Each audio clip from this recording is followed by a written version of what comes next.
6 weeks after the wedding, her husband disappeared. 70 years later, she found out the truth. In the spring of 1943, Sarah Collins stood under the arch of blooming magnolias, heart pounding with joy as she exchanged vows with her childhood sweetheart, James Thompson. The war cast a shadow over most lives, but on that day, it felt distant. The world shrank to the size of their small village, where love and laughter rang out through the simple, intimate wedding ceremony. James, a quiet but strong man with a sparkle in his eye, promised to love and protect Sarah for the rest of his life. Their future felt certain, hopeful, and brimming with possibility. But just 6 weeks later, the life Sarah dreamed of vanished. One chilly morning, she awoke to find James gone. His shoes by the door remained untouched, his side of the bed still warm from where he had slept. There was no note, no goodbye, nothing. Her heart sank with dread as she searched the house. Neighbors and friends rallied around her, but no one had seen him leave. Rumors began to spread perhaps he had deserted her, or worse, met with foul play. The weeks turned into months, the months into years, and still, Sarah never gave up hope. She devoted herself to finding answers, tirelessly questioning James's friends, family, and anyone who might know something. She even hired a private detective, but every lead turned cold. The world around her moved on. The war ended. People returned home, but James did not. By 1950, Sarah had aged beyond her years. Her once vibrant laughter had faded into silence. The life she envisioned, children, holidays, growing old together, became a distant dream. But the question of what happened to James haunted her every waking moment. Her love for him refused to die, even as the world around her changed. Decades passed, friends died, families grew apart, and the quiet village evolved into a bustling town. But Sarah remained in the same house they once shared. As the years blurred together, the vibrant colors of her life faded into shades of gray. But she never stopped searching for answers, even as she entered her twilight years. It was now 2024, 70 years since that fateful day. Sarah, now 93 years old, was still living in the old house. Time had worn down its edges, its once charming exterior was cracked, overgrown with ivy, but it remained her sanctuary. She had long resigned herself to never knowing what truly happened to James, yet her love for him burned as brightly as it did on their wedding day. One spring morning, while cleaning the house, she decided to tackle a room she had long avoided, the attic. It was a dusty, forgotten place filled with old boxes, broken furniture, and relics of a life she had once known. As she swept the dust from the floor, she accidentally kicked a loose floorboard. Bending down, Sarah's frail hands pried the floorboard up. To her surprise, beneath it was a hidden space.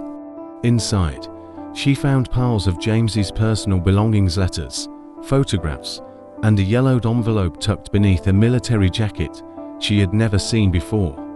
With trembling hands, Sarah opened the envelope. Inside was a letter addressed to her, written in James's familiar handwriting.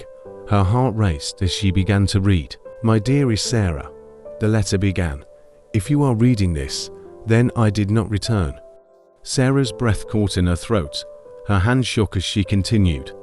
"I never wanted to leave you, but I had no choice. I was called to duty on the night I disappeared. The war had worsened, and they needed every capable man to defend our country.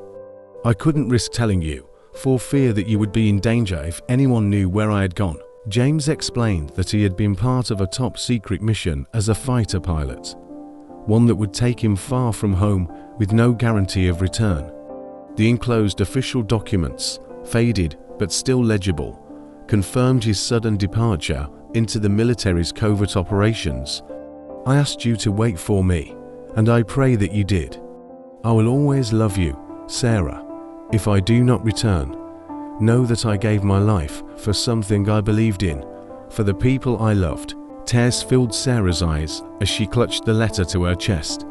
She had spent 70 years searching for answers, and here they were, hidden under her feet all along. With renewed purpose, Sarah contacted the military, showing them the documents she had found. They confirmed James's involvement in a classified operation, or World War II. Through the military's records, Sarah followed a trail that led her to a small village in Europe.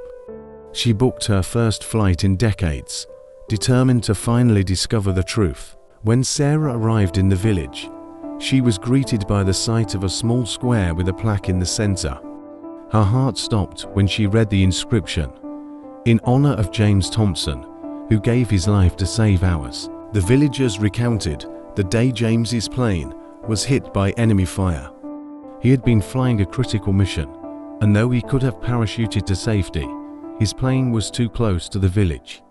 Rather than risk crashing into the town and killing innocent civilians, he chose to stay on board, steering his plane toward an uninhabited field. He perished in the crash, but his sacrifice saved countless lives. As Sarah stood in that square, the weight of 70 years of heartache lifted. She had finally found her answers. James hadn't abandoned her. He had died a hero, a man who loved her until his final breath.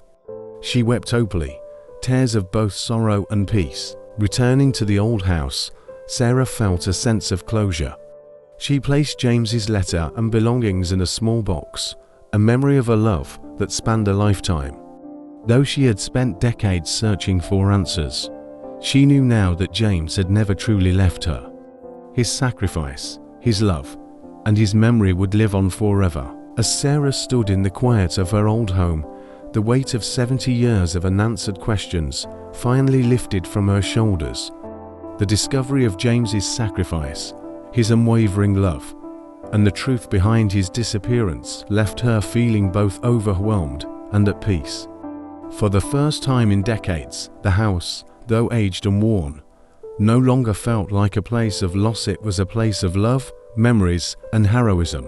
But the journey was far from over. As days passed, Sarah couldn't shake the feeling that there was more to discover. The letter had given her closure about James's disappearance, but what about the years in between? What about the life he could have had, the family they could have raised? Even though she knew James had made a noble sacrifice, a new restlessness grew within her. One afternoon, as Sarah sipped her tea and stared out of the window, she was struck with an idea. She had spent her life searching for James, but perhaps it was time for her to share their story so others could learn about his bravery, his love, and the life they had shared. A life interrupted by war, but never destroyed. The next day, she made a few phone calls. It wasn't easy for a 93-year-old woman to navigate the fast-paced world of 2024, but Sarah had always been determined. Soon, she connected with a local historian, interested in preserving stories of World War II veterans.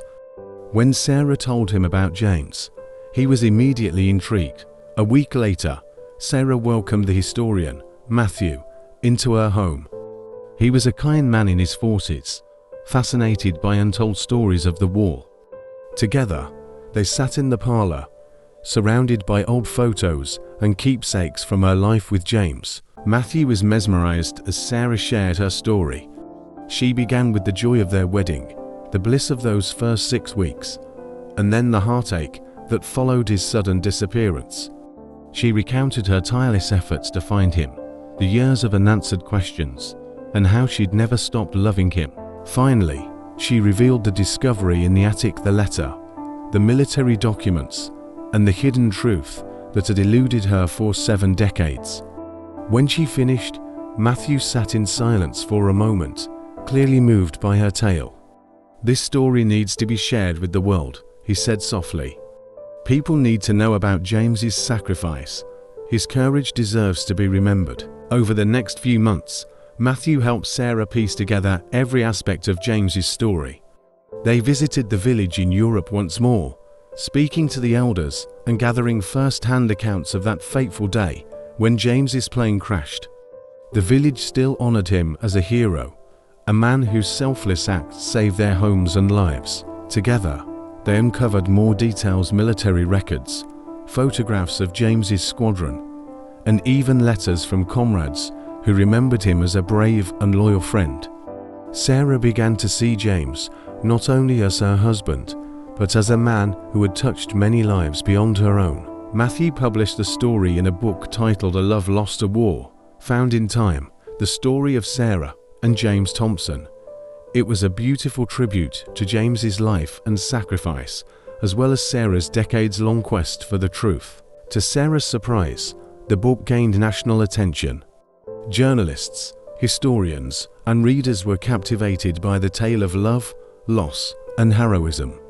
Soon, Sarah found herself interviewed on television and radio, sharing her story with audiences who were moved by her devotion and James's sacrifice. What touched Sarah most, however, were the letters she began receiving from people all over the country.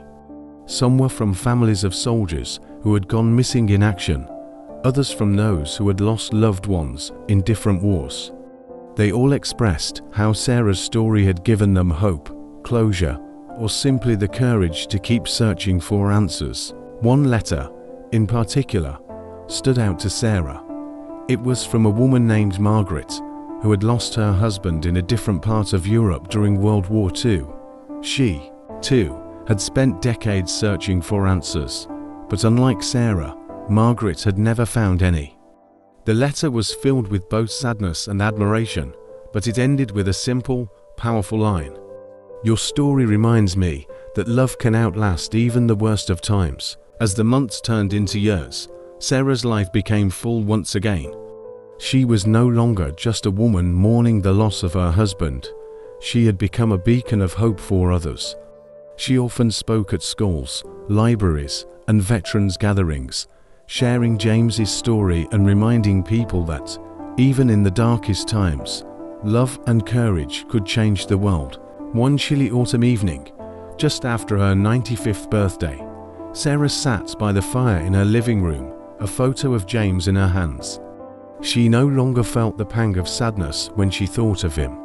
Instead, there was a warmth, a sense of completion. "You came back to me, after all," she whispered to the photo, a soft smile on her face. As she drifted off to sleep in her favorite chair, surrounded by memories of a life well lived, Sarah dreamed of James. In the dream, they were young again, standing under that arch of blooming magnolias, sunlight filtering through the trees. He smiled at her, his eyes sparkling, just as they had on their wedding day. "I've been waiting for you, ***, he said, reaching out his hand. ***, and I've been looking for you, ***, she replied, taking his hand in hers.